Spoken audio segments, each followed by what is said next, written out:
If you're thinking about opening a salon, one of the biggest commitments you're going to make isn't your equipment, your payroll, or even your build out. It's your lease. And if you've ever read a commercial lease before, let me warn you, it can feel like it's written in another language. You've got base rent, you got triple net, you got CAM, you got personal guarantees, tenant improvements, rent commencement, renewal options. What does it all mean? Well, today I'm going to break down the most common parts of a commercial lease in plain English, and more importantly, explain what you should be paying attention to before you even sign one. And just a disclaimer, I am not an attorney. I'm just a salon owner sharing what I've learned from negotiating commercial leases over the years. Always have a qualified commercial real estate attorney review your lease before you sign it. Before you even get that big ass giant 60-page lease, you're going to usually negotiate something called an LOI, or letter of intent. Think of it as like the outline of the deal.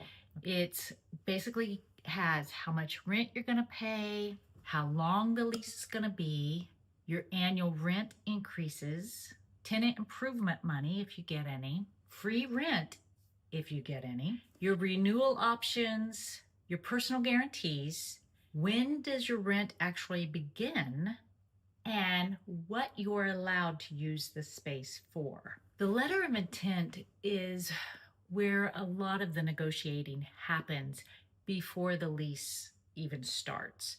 And here's something that's super important you might want to pay attention to. Don't assume something will magically get better when the actual lease arrives. If something matters to you, you want to make sure you're negotiating it in the letter of intent before you even get to the lease stage. If that air conditioner that might be 20 years old and you think it might be on its last leg and you don't want to replace it, you better have it in your letter of intent that you want the landlord to either replace the HVAC system, I doubt if they will, or at least have it in good working order, and maybe have them promise that if it goes out within the first year of your business, that maybe they'll take care of the cost. I don't know. Put something in there if that's one of your concerns. Another concern might be, how long do you want to build out? Do you want some free rent when you're building out? Do you think your build out's going to be 3 months, 6 months? Negotiate that in. See if you can get some free rent while you're actually building out and not producing income. That is huge. Now, you'll probably have to pay the CAM fees, the triple net, things like that, and we'll get into that. Like, you're going to write a letter of intent to the property management or the landlord, whoever you're dealing with, saying, I'm interested in this spot. Here's what I plan on doing. Here's what I would like to see. Things like that. They'll come back to you with their letter of intent, and then you could go from there. Okay, number 2, your base rent isn't necessarily actual rent. This is probably one of the biggest surprises, especially for first-time commercial rentees or tenants. You might see a space advertised like $30 per square foot, and you think, okay, I can calculate my rent. Well, not quite, because commercial rent is actually quoted as an annual price per square foot. So if, say, your space is 2,000 square feet and it's $30 per square feet, you would take 2,000 times 30, that equals $60,000 per year, and divide that by 12.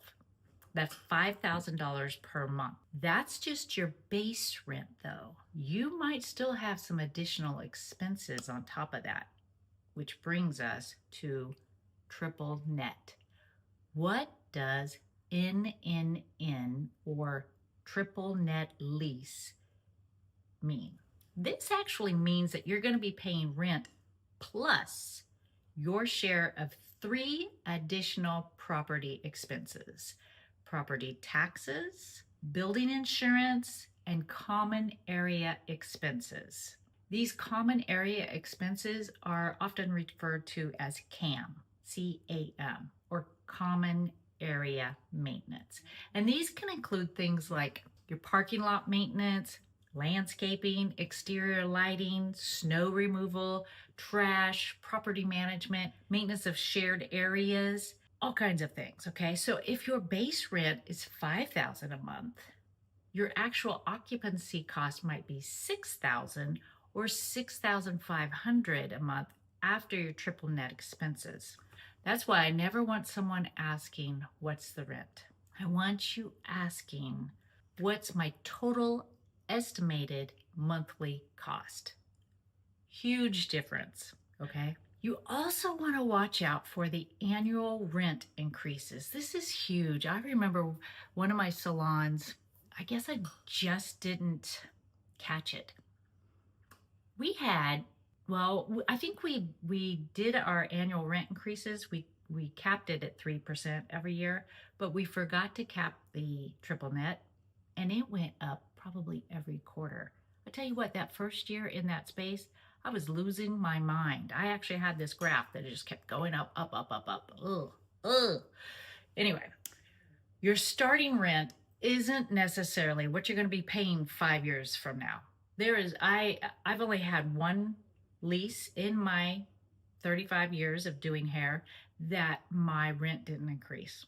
They were wonderful landlords. I mean, and I think we were great tenants too. And they didn't have CAM fees either. They just had a base rent. Very rare, very rare. Okay, so most commercial leases include some kind of annual increase called escalations. That's the word you want to look for. And it could be just, like I said, 3% every year. And that doesn't sound like much. But over 7 or 10 years, it starts adding up. You think about it. 3% on this year, it goes up to this. 3% on this year goes up to this. 3% on that year goes up to this. So don't just calculate what you can afford in year 1. You want to look and forecast out year 3, year 5, year 7, and make sure that your business model still works. Tenant Improvement Allowance, or TI. This is one of my favorite things to negotiate. You'll usually see it as tenant improvements, TI. Basically, the landlord gives you money toward improving the space for your business. So if you're opening a salon, you're going to need plumbing, electrical, flooring, lighting, walls, bathrooms, HVAC modifications. Maybe your ceiling needs work. That can get very expensive very quickly. A landlord might offer you $25,000, $50,000, $75,000, or just calculate the allowance based on the square footage. But understand exactly how this works up front. Is it paid up front, or do you submit invoices and get reimbursed? When is it paid? And what improvements qualify? Do you have to use their contractor? Is there a deadline? Those details matter. Number 6, free rent doesn't always mean free. So you might negotiate 6 months free rent. Great, right? But ask this question: free from what? Sometimes it's 6 months of base rent abatement, but you're still responsible for the CAM fees, the taxes, and the insurance, that triple net, right? So you're not actually paying zero. So you need to budget for the triple net if you get 6 months free. So when does your rent actually start if you get 6 months free? This is a big one if you're building a salon. Let's say you get possession on the 1st of the month, September 1st in this case, okay? But you need to get permits, you need plumbing, you need electrical, you need inspections, you have construction, you've got equipment to order and install. What happens if you can't open until January? Are you going to be paying full rent while you're still under construction? Your lease should clearly define your rent commencement date. Ideally, you want enough time to complete your construction or your build out without paying your full rent. This is an area where the exact wording in your lease becomes extremely important. Now, what about that personal guarantee? This is something that every business owner needs to understand. You may be creating an LLC to protect yourself legally, right? But then the landlord says, great, now personally guarantee that lease. What does that mean? If your business can't pay the lease, the landlord may be able to come after you personally, depending on the terms of that guarantee. And on a long commercial lease, that's potentially a very large obligation. That doesn't necessarily mean you shouldn't sign one, but personal guarantees, they can sometimes be negotiated. For example, you might negotiate a burn-off. And a burn-off, that just means that you've successfully paid your rent for 3 years without defaulting on anything, and the personal guarantee goes away. Or perhaps the amount you're personally responsible for decreases over time. Don't just see personal guarantee and assume it's non-negotiable. Ask. The worst they can say is no, right? All right, what about those renewal options? Okay, let's say you build an amazing salon, okay?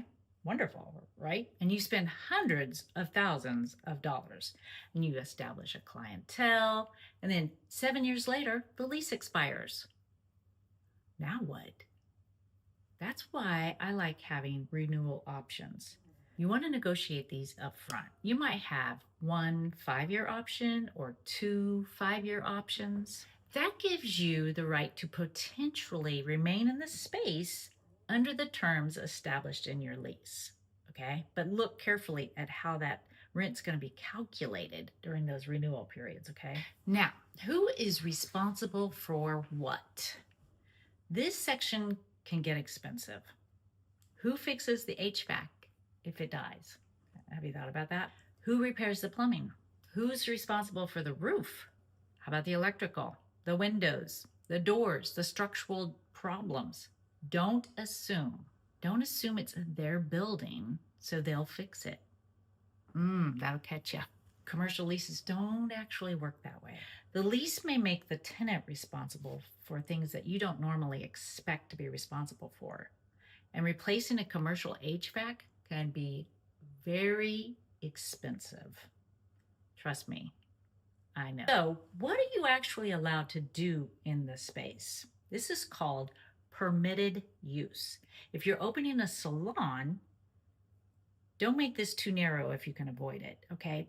Today, you might only offer hair services, but what happens 3 years from now if you want to add extensions, scalp treatments, makeup, other beauty service, waxing, maybe you want to add on facials or massage. You don't want to discover that your lease prevents you from expanding your services if you wanted to. Think about the business you're building and not just the business you're opening. Okay, how about exclusivity? This is another great question to ask. Can your landlord rent the space next door to another salon? What about a blow-dry bar or a color bar or a beauty concept? Sometimes you can negotiate an exclusive use clause that prevents the landlord from leasing to a direct competitor, if you will. Okay, because you don't want another salon right next door. But sometimes you can't. But again, you got to ask for these things. You'd be amazed how many things in a commercial lease are negotiable if you just ask. Okay, how about signage? Okay, never assume you can put whatever sign you want up on a building.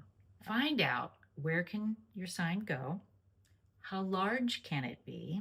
Who approves the design of the sign? Who pays for it? Are there monument signs? Can you put graphics on the window? What does a shopping center allow if you're in a shopping center? And what does a city allow? Visibility matters so much. So you want to make sure that you understand your signage rights right up front. Here's another one people skip over. It's assignment and subleasing. What happens if you decide to sell your salon? Can the new owner just take over your lease? Can you assign the lease to them? Does the landlord have to approve the buyer? What if you want to sublease part of your space? You may have no intention of selling today. However, you need to think about your future and your exit strategy before you even begin. Just make sure there's something in there that says you're allowed to do this. Okay, what happens if you default on your lease? Meaning, maybe something goes wrong and you can't afford to pay your rent. Oh, nobody wants to talk about this, right? Because we all go in there thinking, no, this isn't going to happen. But you need to read it anyway, okay? What happens if your rent's late? How many days do you have to correct the problem? What constitutes a default on your rent? What happens if your business closes for whatever reason? What happens if your building is damaged, like a tornado or flood or hurricane? What happens if you can't operate for an extended period? Remember COVID? I don't think I have to remind anybody, but the time to discuss this is before the problem arrives. Sometimes you might have a great landlord. And I know when COVID hit, I had 2 different leases, and one let me not pay the lease through until we were open, and one I had to. So it varies so much, okay? The biggest lesson is that everything is negotiable until it isn't. Here's probably the biggest thing I've learned from negotiating commercial leases. Ask for what you need. They don't have to agree, and you don't have to agree. It's a negotiation, right? And we're trying to create a deal that's best for both parties, right? Remember, you're not just negotiating $5,000 or $6,000 in monthly rent. You are signing a 7-year lease, a 5-year lease, a 10-year lease, and you could be easily committing to hundreds of thousands of dollars. Treat this decision accordingly. So here are 7 questions to ask before you sign any lease. I want you to be able to answer these questions. Number 1, what is my total monthly cost? Not just my base rent. Number 2, how much will my rent increase every year? Number 3, exactly when does my rent begin? Number 4, what is the landlord contributing toward the build out of my salon? Number 5, what repairs and maintenance am I responsible for? Number 6, what am I personally guaranteeing? And number 7, has a commercial real estate attorney reviewed the final lease? If you cannot confidently answer all 7, you are not ready to sign yet. Look, I know, because I'm going through this, right? Opening a salon is so exciting. There is so much to be done. You start imagining the stations and the color bar and your team and your clients and that opening day when everything just finally comes together, right? But before any of that happens, you have to make sure that the business underneath of it is financially sound. And that starts with the lease. So don't be intimidated by a commercial lease or commercial real estate terminology. Learn what the words mean. Ask questions. Negotiate. Run the numbers. And surround yourself with professionals who understand commercial real estate.